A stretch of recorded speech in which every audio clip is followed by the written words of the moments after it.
सावन तथा भादो 2 महीने चलने वाले बुधवार स्थित नागनी माता जिला स्तरीय मेलों का आयोजन मंदिर में बड़े ही हर्षोल्लास के साथ होता है।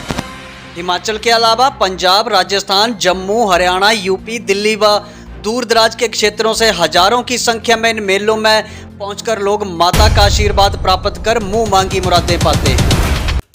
जिला स्तर के छठे मेले के अवसर पर मंदिर कमेटी सदस्य पवन कटोच ने मीडिया से बातचीत करते हुए नागनी माता के अवतरण की कथा सुनाते हुए कहा कि पूर्व समय में कोढ़ नामक छूत लाइलाज बीमारी माना जाता था। तब एक कुष्ठ रोगी माता नागनी को स्वप्न में दर्शन देते हुए माता नागनी ने कहा कि मंदिर स्थल की बामू मिट्टी व जल का सेवन करे।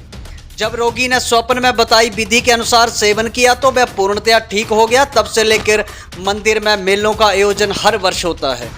उन्होंने बताया कि किसी भी प्रकार के सांप बिच्छू के काटने पर माता की कृपा से बिना दवाई व टीका के स्वस्थ होकर लोग खुशी खुशी अपने घर वापस लौटते हैं। जहाँ तक इतिहास की बात है तो माँ का जो ये जब इस भूमंडल पर माँ जब आए तो वो काफ़ी अरसा पुराना है। ये काम एटलीस्ट कम से कम ये 500-600 साल पुरानी बात है। लेकिन इन श्रद्धालुओं की श्रद्धा के कारण, क्योंकि भगवान जब भी इस धरती पर अवतरित होते हैं तो कारण उसका ये होता है कि श्रद्धालुओं का, लोगों का भला करना। तो माँ का इतिहास ये है कि जब माँ इस स्थान पर अवतरित हुए थे तो एक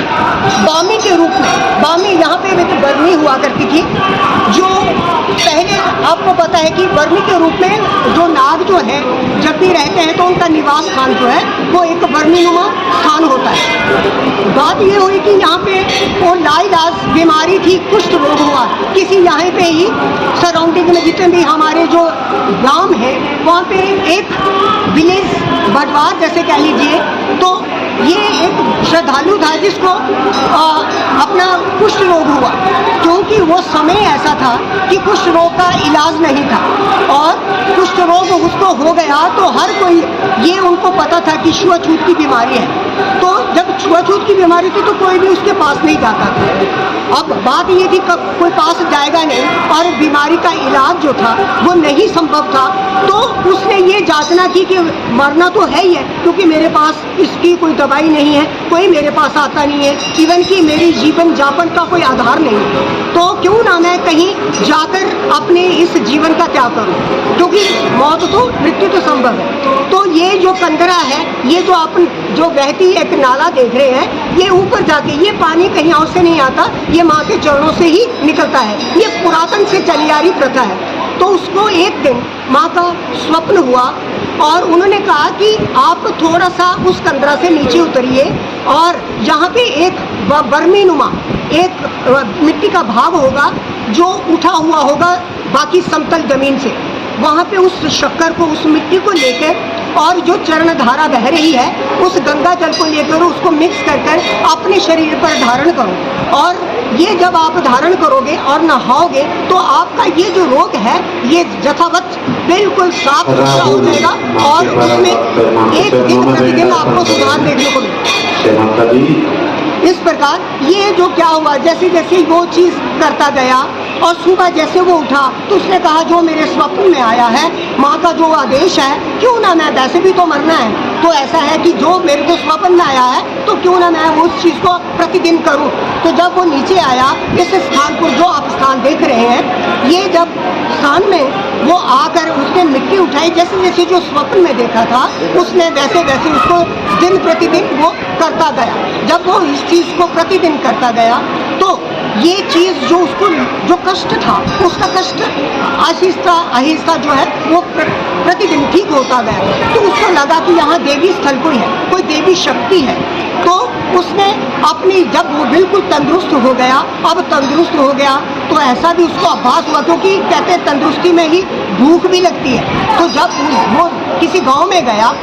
साथ लगते जो स्थानीय गांव थे उनमें गया, और जब लोगों ने उसकी तरफ देखा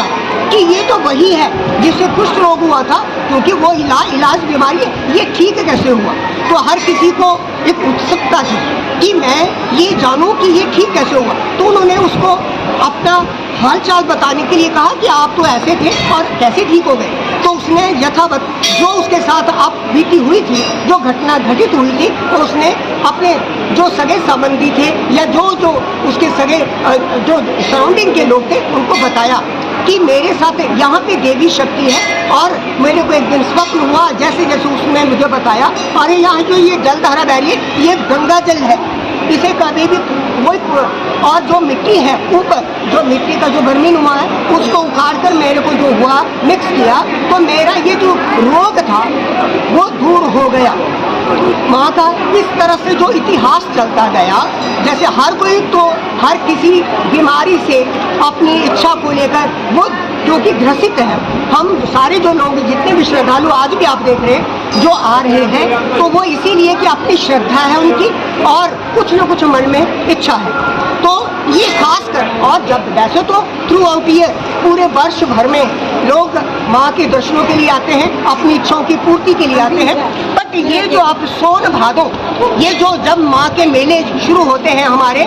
तो तब इस पूजा का, इस जो हमारी जो भी इच्छा हो उसकी पूरी पूर्ति का 101% जो है वो पूरी पूर्ति उसकी होती है। ये माँ उसकी हर इच्छा को पूरी करती है। तो विशेषतया इस दिनों में इसीलिए मेले लगते हैं कि बहुत लोग दूर दूर से आते हैं और अपनी मंशाएं हैं उनकी, किसी को इसी प्रकार से किसी को सर्पदंश हो जाए तो माँ का वही जो है रूप जो आपको मैंने विधि बताई है, तो किसी भी रोग के लिए, लेकिन विशेषतया ये जो शक्कर और इस जल का सेवन और कुछ विधि नियम है जो कि हम उस जो काटा गया भाग है उस पर लगवाते हैं, और कुछ नियम है जिनका उसको पालन करना होता है। जो काटा हुआ, जिसको काटा गया है, जो श्रद्धालु यहाँ पे आया है, तो वो बिल्कुल 100% ठीक होता है और अपना जैसे पहले पूर्व में होता है वैसे ठीक होकर यहाँ से वो अपने घर के लिए प्रस्थान करता है। अब बाकी आप ये देखें कि माँ के जो है छने बहुत सारी चीज़ें जो हैं वो आहिस्ता आहिस्ता अब मंदिर कमेटी जो है वो बहुत सारी सुविधाओं का ध्यान रखते हैं।